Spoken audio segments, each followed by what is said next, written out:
Okay, this is the fourth story I'd like to share from Azusa, and this happened at the very end of the Azusa Now conference.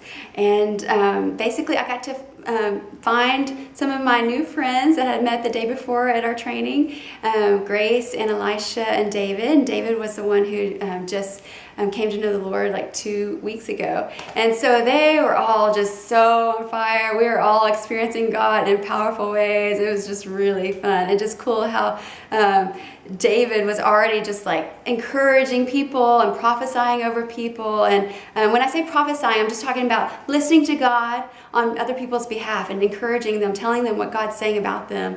And you know, look at 1 Corinthians 14, and Paul, he encouraged us to want the gifts of the Spirit, and especially prophecy. It's because it brings encouragement to us and to each other. So anyway, when we finally got kicked out because we stayed so long at the Coliseum, I was trying to figure out where I was parked, and I knew I was parked on 39th Street. And so I asked one of the workers, you know, which way do I go? He said, oh, go that way, definitely don't go that way.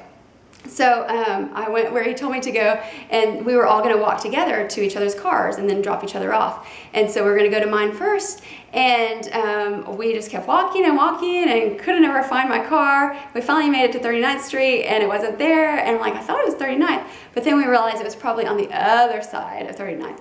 So, but then we realized that this was God's leading us, because the four of us were walking together, and whenever we got to Grace's car, we realized that it was parked at David's high school that he graduated from.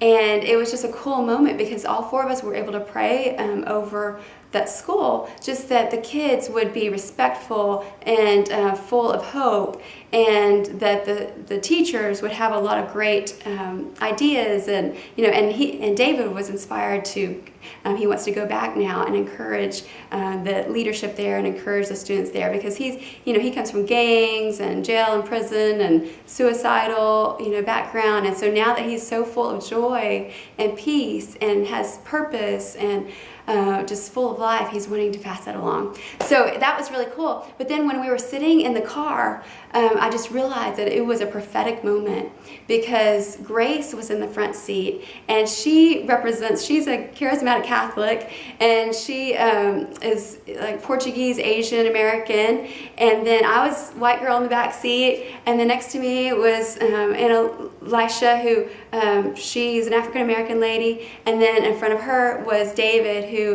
is a new Hispanic believer. And the whole point of the conference was for racial reconciliation and for just unity among Christian believers despite denominations. And so it was a beautiful prophetic picture that I just knew was from the Lord, just thinking about us walking along the streets together and how different that looks in LA with all of the racial divide. And it was just really cool how this was just a moment of victory in the heavenly realms.